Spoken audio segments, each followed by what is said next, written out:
want to get to our next guest, who is a farmer from Magnolia, Kentucky, farming more than 4,000 acres of soybean and corn and winter wheat on his family farm. Caleb Ragland, the president of the American Soybean Association and the president of the Kentucky Livestock Coalition. He joins us now to discuss the impact of President Trump's tariff policies. Caleb, thanks so much for taking the time. I do appreciate it. Estimates show that China's retaliatory tariffs could cost American soybean farmers roughly $5.9 billion in lost revenue. How are you and other farmers reacting? We're very concerned, Phil. We have a precedent from the trade war we went through about 7 years ago that was devastating to the American soybean farmer.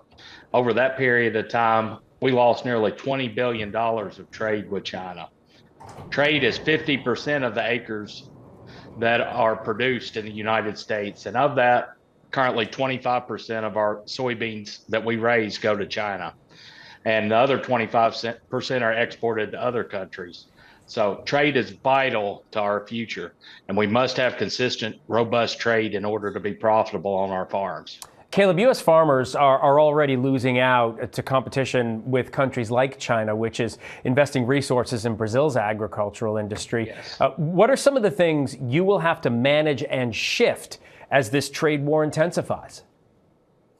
Well, we're going to have to find new opportunities and new customers, and that's very difficult.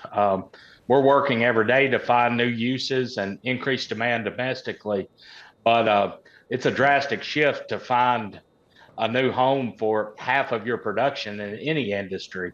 And that doesn't happen overnight. What I would challenge the administration to do is look for opportunities to get trade deals done with our priority members that we've traded with here historically, China at the top.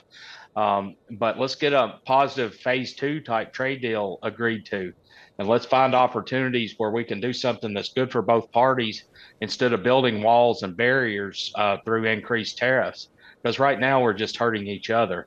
Let's find ways to do something that's positive and good for both of the countries involved. That's the basic of a free market.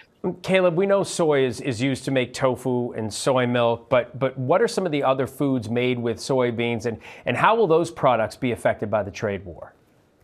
Well, the number one use of soybeans is for feed. It's protein that is used for livestock. The meal is used as a basis to feed pigs, to feed poultry, to feed cattle to some extent. And then the oil has thousands of uses, including biofuels, many food products, and lots of other ingredients and things that you don't even think about that are part of your daily lives. There even is used for soybean oil in tires, in the oil in asphalt. There's just numerous uses. It's amazing diverse protein and oil that is used everywhere and don't even realize it. But in China, for example, there's more pigs in China than the rest of the world combined. And soybean meal is the basis for the diet that those pigs eat. It's also the basis for the poultry. That's the two main meat products that they eat. And they can't produce enough on their own. So they need soy in order to grow the meat that they eat, that their people eat. Yeah, there's a lot of uncertainty around this, I understand, and as you pointed out, Caleb went through this once before, so you know what could be coming.